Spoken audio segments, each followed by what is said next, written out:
ইনসানি হাইনুম মিনাদ দাহরি লাম ইয়াকুন শাইআম মাযকুরা। তোমাদের মধ্যে কি তোমাদের কি এরকম কি কখনো সময় যায় নাই যে তোমরা উল্লেখযোগ্য বস্তু ছিল না, তোমাদেরকে উল্লেখ করার মতো, তোমাদেরকে বিবরণ দেওয়ার মতো, তোমাদের সম্পর্কে আলোচনা করার মতো তোমরা দুনিয়াতে কোনো বস্তু ছিল না। তোমাদেরকে যে মানুষের সামনে পরিচয় করিয়ে দেব, তোমরা যে মানুষের জবানে, মানুষের মুখ দিয়ে তোমরা যে পরিচিত হবা, এরকম তোমাদের কোনো বস্তু ছিল না। তোমরা যে পরিচিত হবা, আল্লাহ তাআলা বলতেছেন হাল আতা আলাল ইনসান, হে মানুষ তোমাদের কি একটা সময় এরকম অবস্থা যায় নাই যে তোমাদেরকে বিবরণ দেওয়ার মতো, তোমাদেরকে পরিচয় দেওয়ার মতো, তোমাদেরকে উল্লেখ করার মতো তোমরা একদিন কিছুই ছিল না। তোমাদেরকে উল্লেখ করার মতো তোমরা কোনো বস্তু ছিল না। হাল আতা আলাল ইনসান হিনুম মিনাদ দাহরি লাম ইয়াকুন শাইআম মাযকুরা। কাল প্রবাহে একটা সময় কি এমন ছিল না তোমরা? আল্লাহ প্রশ্ন করতেছে, আল্লাহ তাআলা প্রশ্ন করতেছে হাল আতা আলাল ইনসান, হে মানুষ তোমাদের কি একটা সময় এমন যায় নাই যেই সময় তোমরা দুর্বল ছিলা, তোমাদের কোনো উল্লেখ করার মতো, বিবরণ দেওয়ার মতো তোমার কোনো বস্তুই ছিল না? আল্লাহ প্রশ্ন করতেছে। এই কথার দ্বারা উদ্দেশ্য কি? মুফাসসিরিনে কেরামরা বলতেছেন যে মানুষ যখন, মানুষের বীর্য যখন মায়ের পেটে যখন প্রবেশ করে, তখন তাকে নিয়ে কেউ আলোচনা করছে? বলেন, এটা নিয়ে কেউ আলোচনা করছে? করে নাই। বলতেছে তার মায়ের গর্ভের যেদিন তাকে পরীক্ষা করছে, যেদিন মা জানতে পারছে, বুঝতে পারছে যে আমার পেটে সন্তান, সেদিন থেকে নিয়ে বলতেছে দীর্ঘ 4 থেকে 5 মাস, ধরেন 6 মাস পর্যন্ত তার সম্পর্কে কেউ ততটা আলোচনা করে নাই। শুধু এইটুকুই হয়েছে আলোচনা যে অমুকের সন্তান হবে। ঠিক কিনা বলেন? কথা বলেন, কি বলেন? সন্তান হবে, অমুকের সন্তান হবে, এতটুকুই আলোচনা হয়েছে। বাস এতটুকুর ভিতরেই সীমাবদ্ধ, আর কোনো আলোচনা নেই। বলতেছে দুনিয়াবি দিক দিয়ে তার কোনো আলোচনা নাই, রাষ্ট্রীয় দিক দিয়ে তার নামে কোনো আলোচনা নাই, পারিবারিক দিক দিয়ে কোনো আলোচনা নাই, সাংসারিক দিক দিয়ে তার নিয়ে কোনো আলোচনা নাই, এরকমভাবে সমাজের দিক দিয়ে কোনো আলোচনা নাই। বলতেছে শুধু এতটুকুই আলোচনা হয়েছে যে অমুকের সন্তান হবে। ঠিক কিনা বলেন? যখন 4 মাস 5 মাস এরকম হয়ে গেছে, তখন ডাক্তাররা পরীক্ষা নিরীক্ষা করে, এখন তো এই সিস্টেম চলে আসছে, পরীক্ষা নিরীক্ষা করে ধারণা দিয়ে দেয়। ঠিক কিনা বলেন? ছেলে হবে না মেয়ে হবে। আসলে এটা কি পুরোপুরি সত্য হয়? ধারণা দেয়, কিন্তু আল্লাহ তাআলা চায় যেটা সেটাই হয়। ঠিক কিনা বলেন? তা আল্লাহ তাআলা বলতেছেন হাল আতা আলাল ইনসানি আইনুম মিনাদ দাহরি লাম ইয়াকুন শাইআম মাযকুরা। হে দুনিয়ার মানুষ, তোমরা একদিন, একটা সময় তো তোমাদের এমন ছিল যখন তোমাদের পরিচয় দেওয়ার মতো, তোমাদেরকে উল্লেখ করার মতো, বিবরণ দেওয়ার মতো তোমরা কিছু ছিল না। মায়ের পেটে যখন তুমি ছিলা, আমি আল্লাহ সুবহানাহু ওয়া তাআলা মায়ের গর্ভে শুক্রাণুটাকে, এই বীর্যটাকে এরকম ভাবে একজন ফেরেশতার মাধ্যমে এটাকে নাড়ায়া চাড়ায়া এটাকে পানি বানাইলাম। পানি বানানোর পরে এটাকে আমি আল্লাহ সুবহানাহু ওয়া তাআলা রক্ত বানাইলাম। রক্ত বানানোর পরে আমি আল্লাহ সুবহানাহু ওয়া তাআলা এটাকে গোশতের পিণ্ড বানাইলাম। বলেন সুবহানাল্লাহ। প্রথম 40 দিন এটাকে নাড়ায়া চাড়ায়া এটাকে পানি থেকে রক্ত বানাইলাম, রক্তের একটা পিণ্ড বানাইলাম। রক্তের পিণ্ড থেকে আমি আল্লাহ সুবহানাহু ওয়া তাআলা আবার ফেরেশতার মাধ্যমে এটাকে নাড়ায়া ছড়ায়া একটা গোশতের টুকরা বানাইলাম। আবার এই গোশতের টুকরাটাকে নাড়ায়া ছড়ায়া, ও বান্দা এরকম একটা অংশ বানাইলাম, তোমার শরীরের একটা অংশ বানাইলাম। 40 যাওয়ার পরে 120 দিন 4 মাস হওয়ার পরে তোমাকে একটা মোটামুটি একটা আকৃতি দিলাম। বলেন সুবহানাল্লাহ। মোটামুটি তোমাকে একটা আকৃতি দিলাম। ফেরেশতা জিজ্ঞাসা করছে, আল্লাহ এটাকে ছেলে বানাবো না মেয়ে বানাবো? আকৃতি তো দিলাম। আল্লাহ তখন যদি বলে এটাকে ছেলে বানাও, তখন তাকে তার ছেলের আকৃতি দেয়। যদি বলে মেয়ে বানাও, তার মেয়ের আকৃতি দেয়। বলে সুবহানাল্লাহ। আকৃতি দেয়। দেওয়ার পরে যখন সময় কাছায়া যায়, তখন সবার কানে কানে আওয়াজ আসে, সবাই বলতে থাকে অমুকের বাচ্চা হবে, তার দিন পাড়ায় গেছে। ঠিক কিনা বলেন? দিন কাছায়া গেছে। ঠিক কিনা বলেন? তার আগে কোনো আলোচনা নাই, শুধু এইটুকুই যে অমুকের সন্তান হবে, অমুকের সন্তান হবে। যখন সময় হয়ে যায়, তখন এরকম ভাবে আল্লাহ তাআলা বলেন, ফেরেশতাকে ডাক দিয়া বলেন, ও ফেরেশতা তুমি তোমার কাজ করছো কিনা? ফেরেশতা তখন আল্লাহর কাছে বলে, আল্লাহ এটাকে কি দুনিয়াতে পাঠাবো নাকি না এখানে মেরে ফেলবো? আল্লাহ তাআলার কাছে জিজ্ঞাসা করে, কে বলেন? কে জিজ্ঞাসা করে? ফেরেশতা জিজ্ঞাসা করে, আল্লাহ এই যে বাচ্চাটা, এটাকে তৈয়ার করলাম তোমার হুকুমের দ্বারা, এ আল্লাহ এটাকে কি দুনিয়াতে পাঠাবো নাকি না এখানে মায়ের গর্ভেই তাকে মেরে ফেলবো? এ আল্লাহ এটাকে কি জীবিত পাঠাবো না মৃত পাঠাবো? এ আল্লাহ এটাকে বিকলাঙ্গ পাঠাবো নাকি না সুস্থ অবস্থায় পাঠাবো? এটাকে কি চোখ একটা কানা করে পাঠাবো না 2 চোখ ভালো করে পাঠাবো? বলেন সুবহানাল্লাহ। এ আল্লাহ এটাকে কি একটা হাত লুলা করে পাঠাবো নাকি এরকম ভাবে লুলা ছাড়া পাঠাবো, সুস্থ অবস্থায় পাঠাবো? যে বলতেছে এটাকে কি এরকম ভাবে কান দুন্ডা বানায় পাঠাবো না 2 কান ভালো অবস্থায় পাঠাবো? বলতেছে আল্লাহ এটাকে কি এরকম ভাবে পঙ্গু বানায় পাঠাবো না সুস্থ অবস্থায় পাঠাবো? এ আল্লাহ এটার হার্ট দুর্বল করে পাঠাবো না হার্ট সুস্থ করে পাঠাবো?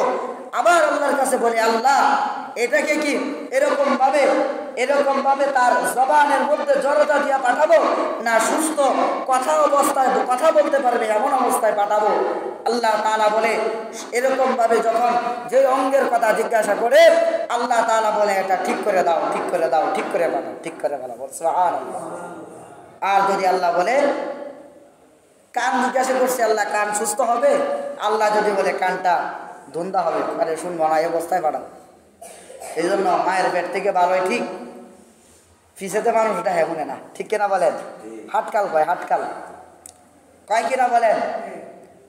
মানুষ পিছে থেকে ডাকে কিন্তু কানে কম শুনে, কানে কম শুনে, কানে শুনে না।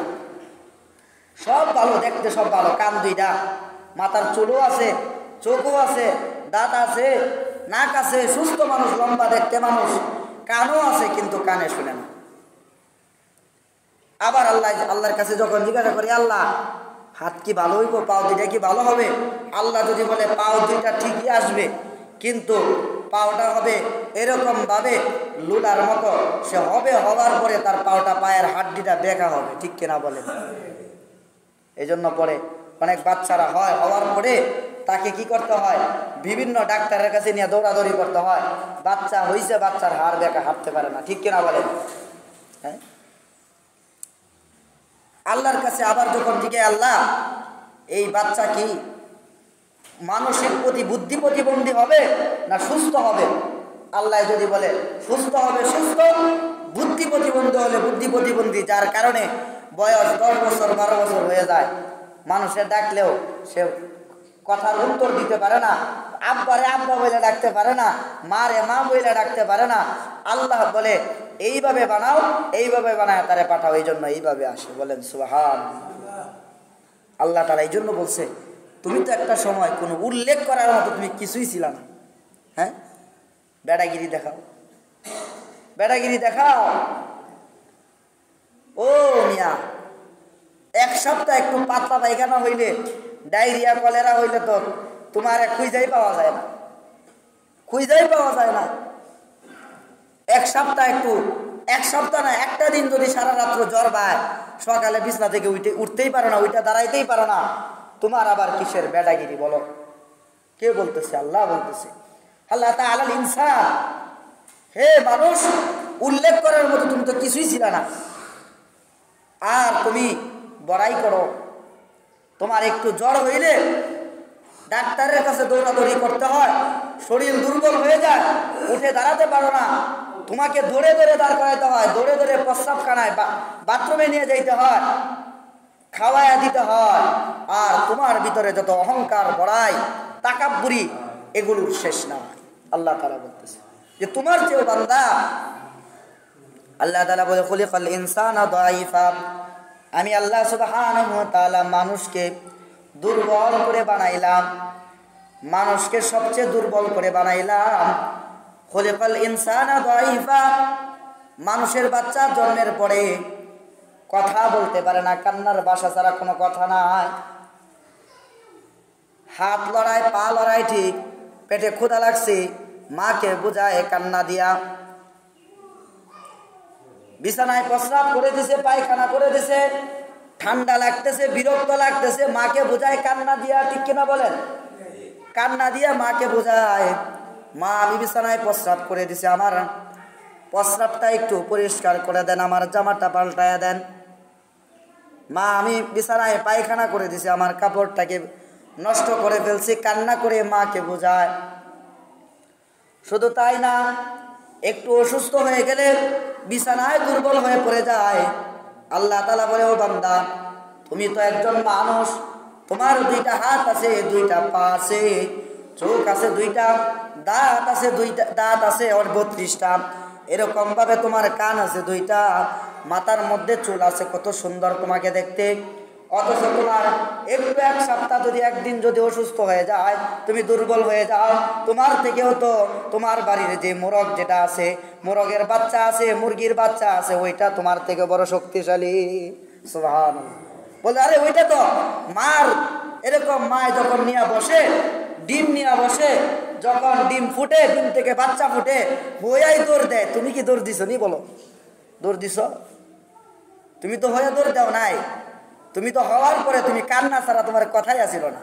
হ্যাঁ, বড়াই কিসের এত? কে বলে? বলেন, কে বলতেছে? আল্লাহ বলতেছে। গরুর বাচ্চা হওয়ার পরে মা একটু যখন চেটে মুটে দেয়, বাচ্চা দৌড় দিয়া অমুকের খেতে যায়, তমুকের খেতে যায়, গিয়া আরো যত বিচার সবটাই আনে, ঠিক কিনা বলেন? কথা বলেন, ঠিক কিনা? বলে মানুষটাকে আল্লাহ তাআলা এত দুর্বল বানাইছে, খুলিকাল ইনসানা দাঈফা, জ্বর হইলে এক সপ্তাহ বিছনায় পড়ে যাও, পাতলা পায়খানা, ডায়রিয়া হইলে খবর থাকে না, চোখ চলে যায় একবারে গাতার মধ্যে, এরকম ভাবে শরীর দুর্বল হয়ে যায়, শরীরের পশম দাঁড়ায় যায়, এরকম অসুস্থ হয়ে যায়, ওষুধ ছাড়া চলে না, ভিটামিন ছাড়া চলে না, ভালো খাবার দাবার না খাইলে একটু ভালো হয় না। অথচ তুমি একটু তাকায়া দেখো তোমার গোয়ালের গরুর দিকে, গোয়ালের গরুটা বাচ্চাটা সে যখন হওয়ার পরেও এরকম ভাবে মা যখন চেটে ফুটে দেয়, দৌড় দিয়া অমুকের খেতে চলে যায়, অমুকের খেতে চলে যায়, গিয়া এরকম ভাবে বিচার নিয়ে আসে। এরকম মুরগির বাচ্চাটা ডিম থেকে ফুটার পরেই দৌড় দিয়া মার পিছনে চলতে থাকে। আর তুমি তো মানুষের বাচ্চা, তুমি হওয়ার পরে তোমার কান্নার কোনো ভাষা ছিল না, কান্না ছাড়া কোনো ভাষা ছিল না, উল্লেখযোগ্য তুমি কোনো বস্তুই ছিল না, আজকে তোমার এত বড়াই কিসের বান্দা? কে বলে? বলেন, আল্লাহ তাআলা বলতেছে। হ্যাঁ, তোমার এত আমি বানাইছি দুর্বল করে বান্দা, তো এত বড়াই কেন করো?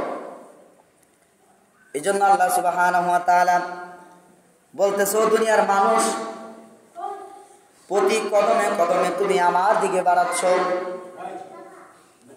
কিভাবে বাড়াচ্ছ? প্রতি কদমে কদমে তুমি আমার দিকে আসতেছো। মেয়ের বিয়ে হয়েছে বাড়ি এলাকায় বিয়ে হয়েছে, মানে এত পানি যে বাথরুম টয়লেট পর্যন্ত পানি দেখি হয়ে যায়, ঠিক হয়ে যায়। এই জন্য মেয়ে বাপমার সাথে রাগ কইরা, স্বামীর সাথে রাগ কইরা আইসা পড়ছে। কোন জায়গায় বিয়ে দিছে? খালি পানি ওইটা জায়গা, ঠিক মতো চলাফেরা করা যায় না, থাকা যায় না, খাওয়া খাদ্য করা যায় না, পানি উঠা যায়। কোন এলাকার মধ্যে বিয়া দিছে, রাগ করে আসা পড়ছে বাপের বাড়ি। মেয়ে রাগ করে চলে আসছে, স্বামী কয়দিন পরে আসছে। ধরেন আপনার দিরাই থানা সুনামগঞ্জের দিকে বা হবিগঞ্জের দিকে একটু পানি উঠলেই কি হয়ে যায়, সব তলায়া জায়গা। তো মেয়ের বাড়ি হচ্ছে ধরেন শুকনা এলাকায়, আর ছেলের বাড়ি হচ্ছে ভিজা এলাকায়, মানে পানি উঠে যায়। তো মেয়ের আগে বাপ মায় গড়িয়া দিছে, রাগে গেছে গা, জামার বাড়ি ছাইড়ে গেছে গা। কয়েকদিন পরে জামাই আসছে মেয়েকে নেয়ার জন্য, নাও নিয়ে আসছে, নৌকা নিয়ে আসছে, যেহেতু পানির সিজন। নৌকা নিয়ে আসছে, আইসা নৌকাটাকে বিড়াইছে একটু দূরে, বেড়াইয়া হাইটা সড়ক দিয়া বাড়িতে আসছে। শ্বশুর বাড়িতে আইসা বিবির কাছে আইসা বলতেছে, রাগ করছো? যতই রাগ করো, যাওয়া তো লাগবই। আচ্ছা তুমি কয়দিন বেড়াও, আমিও কয়দিন বেড়াই তোমার সাথে, বেড়াই আমার এবারে দাম গানে। তো রাতের বেলায় অন্ধকারে স্ত্রীকে বলতেছে, ও স্ত্রী, গরম তো লাগতেছে, চলো একটু বাহিরে নদীর পাড় থেকে একটু হাইটা আসি। একটা উদাহরণ দিতেছি, নদীর পাড় থেকে একটু হাইটা আসি। তো নদীর পাড়ে হাঁটতে গেছে, গিয়া স্ত্রীকে বলছে, এখানে হাঁটলে তো আসল মজা পাবো না, চলো নৌকা দাঁড়ায় রয়েছে, নৌকার মধ্যে উঠে একটু পানি বাড়ায় আসি। বিবিকে নৌকার মধ্যে উঠাইছে, উঠায়া বলছে, আপনার সিলেটের ভাষায় বা আপনার যেই জায়গার যে দেশের ভাষায়, এই ভাষায় বলছে, ছাড়ো নৌকা ছাড়ো। মাঝিরে বলছে নৌকা ছাড়ো। মাঝি তখন মেশিন স্টার্ট দিছে, নদীর মাঝখানে যায় বউয়ের মনে পড়ছে, আরে এই নৌকার পথ দিতে হবে আমার স্বামীর বাড়ির দিকে যাইতেছে। কথা বলেন, কোন দিকে যাইতেছে? নৌকা দিতে হয় আমার জামাইয়ের বাড়ির দিকে যাইতেছে। আমার জামাই তো কইছে আমার নদীর বেড়ায় লিয়ে যাইব, অহন তো লিয়ে যাইতেছে কই, আমার স্বামীর বাড়িতে। তো বউ পিছনের ফিট স্বামীর বাড়ির দিকে দিছে, নৌকার মধ্যে বৈশা, নৌকার ডিকিতে বৈশা, কাঠের মধ্যে বৈশা, আর দুই হাত দিয়া চাপ দিয়া ধরছে ধইরা বাপের বাড়ির দিকে মুখ দিছে, স্বামীর বাড়ির দিকে পিঠ দিছে, দিয়া বলতেছে, ও স্বামী, আপনি আমারে যতইয়া করেন, আমি কিন্তু আপনার বাড়ির যাবো না। আপনার বাড়ির কি করবো না? কথা বলেন, যাবো না। এখন আপনাদের কাছে প্রশ্ন, সে কি স্বামীর বাড়ি যাইতেছে না যাইতেছে না? বলেন, কথা বলেন, যাইতেছে কি যাইতেছে না? যাইতেছে। বলতেছে সেও যদি না যায়, কিন্তু তার নৌকাটি কি তাকে নিয়ে যাইতেছে, ঠিক কিনা বলেন? যাইতেছে কিনা? আল্লাহ তাআলাও বলে, বান্দা, ও বান্দা, মসজিদে আজান হয়, তুমি কানের মধ্যে আঙ্গুল দিয়া চলে যাও, বলো আমি যাব না। আল্লাহ তাআলা বলে, ও বান্দা, তোমার চুল পাইকা যাইতেছে, দাড়ি পাইকা যাইতেছে, তুমি চুলের মধ্যে কালার করতেছো, তুমি বুঝাইতেছো যে আমার এখনো যাওয়ার সময় হয় নাই। আল্লাহ তাআলা বলতেছে, ও বান্দা, তুমি তো একদিন উল্লেখযোগ্য কোনো বস্তু ছিল না, তুমি যতই লুকাও তোমার হায়াত তো লুকাইতে পারবে না। তোমার হায়াত দিন ঠিকই আমি আমার মাওলার কাছে একের পর এক পর্যায়ক্রমে আসতেছে, ঠিক কিনা বলে? হ্যাঁ, সময় কিন্তু ঠিকই, তুমি কিন্তু একদিন যাইতেছে, আর তুমি কিন্তু আমার দিকে একদিন আগে আগাইতেছো, ঠিক কিনা বলে? তুমি মনে করতেছো যে আমি তো যাই না মসজিদে, সুতরাং আর আমার মরাও লাগবে না। আল্লাহ তাআলা বলতেছে, তুমি মসজিদে আসো বা না আসো, তুমি আমার দিকে এক একদিন প্রতিদিন কিন্তু পর্যায়ক্রমে আগাইতেছো, ঠিক বান্দা? যেরকম ভাবে ওই মহিলা যেরকম ভাবে বলতেছে, আমি যাবো না তোমার বাড়ি, তুমি যাইবা না ঠিক, নৌকা ঠিকই তোমাকে নিয়ে যাইতেছে। আল্লাহ তাআলাও বলে, বান্দা, তুমি আসবা না ঠিক, তোমার হায়াত, তোমার জীবন, তোমার মৃত্যু আমার কাছে তোমাকে ঠিকই নিয়ে আসতেছে, ঠিক কিনা বলে? নিয়ে আসতেছে। এই জন্য আয়াতের মধ্যে, সূরা দাহরের মধ্যে আল্লাহ এটাই বলতেছে, ও বান্দা, তুমি তো উল্লেখযোগ্য কোনো কিছু ছিল না, আজকে তুমি, তোমার সামনে কোরআনের আলোচনা হচ্ছে, তোমার সামনে মসজিদে আজান হচ্ছে, হাইয়া আলাস সালাহ বলতেছে, হাইয়া আলাল ফালাহ বলতেছে মুয়াজ্জিন, অথচ তুমি কানের মধ্যে আঙ্গুল দিয়ে চলে যাইতেছো। তুমি ভাবতেছো আমার মৃত্যু হবে না, আমার মরা লাগবে না, আমি তো মরব না। কিন্তু তুমি ঠিকই আমার কাছে চলে আসতেছো, দিনের পর দিন আমার কাছে আগাইতেছো বান্দা। তাহলে তুমি বলো তোমার হালত কি হবে তোমার যদি অবস্থায় মৃত্যু হয়ে যায়। আল্লাহ সুবহানাহু ওয়া তাআলা দুনিয়ার মানুষদেরকে এটাই বুঝাইতেছেন। আল্লাহ সুবহানাহু ওয়া তাআলা বলতেছেন, ও দুনিয়ার মানুষ, হায়াতের জিন্দেগি সবচেয়ে বড় দামি। দুনিয়াতে তুমি সবচেয়ে দুর্বল একজন মানুষ। তোমার থেকেও একটা মোরগের বাচ্চা শক্তিশালী, তোমার থেকেও একটা গরুর বাচ্চা শক্তিশালী, তোমার থেকেও একটা ছাগলের বাচ্চা শক্তিশালী। ও বান্দা, তুমি তো দুর্বল। এই দুর্বল জিন্দেগির মধ্যে তুমি যদি সবল আমলগুলো আমি মাওলার কাছে নিয়ে আসতে পারো, নামাজ নিয়ে আসতে পারো, রোজা নিয়ে আসতে পারো, হজ নিয়ে আসতে পারো, যাকাত নিয়ে আসতে পারো, দান সদকা নিয়ে আসতে পারো, মাতা পিতার হক আদায় করে আসতে পারো, প্রতিবেশীর হক আদায় করে আসতে পারো, সমস্ত আমলগুলোকে বানায় আমি মাওলার কাছে নিয়ে আসতে পারো, তাহলে তুমি এই 3.5 হাত, এই 3.5 হাত মানুষটা, তোমার এই 3.5 হাত লাশটা এরকমভাবে দুর্বল ঠিক, কিন্তু তোমাকে আমি মাওলা ওই কিয়ামতের ময়দানে, হাসরের ময়দানে এই শরীরটাকে রাখার জন্য আমি আল্লাহ তাআলা বিশাল বড় একটা সুন্দর জান্নাত তোমাকে দান করব। ওই যে গরু ছাগল তারে কিন্তু দিব না, তোমারে আমি দেবো। সুতরাং তুমি দুর্বল। সুজা একটা কথা বুঝেন, বাপের 5 ছেলে, 5 ছেলের মধ্যে বড় ছেলে একটু সবল, কাজ কাম করে খাইতে পারে, মেজোটা আর একটু বড়টার থেকে একটু দুর্বল, সেজোটা আর একটু দুর্বল, আর শুধু যেটা আছে এটা একবারে শুধু, এটা কাজ কাম করতে পারে না। তো যারা কাজ কাম করতে পারে এরা তো ভাবে মহব্বত করে কেন? যে ওরা করতে পারে, সুতরাং ওরার চিন্তা ওরা নিজেরা করতে পারবো, ঠিক কিনা বলেন? যদি কোনো সমস্যা অসুবিধা হয় তাদের চিন্তা তারা করতে পারবে। কিন্তু আমার যে সুরটা আছে, এই সুরটা তো বিস্তার করতে পারে না, ছোট কাজ কাম করতে পারে না। ওরা যদি আমরা না দেখি তাহলে দেখবো কেনা, ঠিক কিনা বলেন?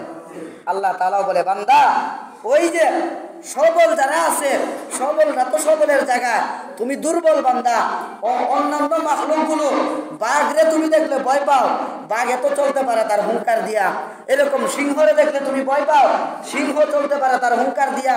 এরকম ভাবে রাজহাঁস, সামান্য একটা রাজহাঁস যদি এরকম ভাবে তার ঠোঁটটাকে বেঁকায়া দিয়া তোমার দিকে চলে আসে, তুমি দৌড় দাও।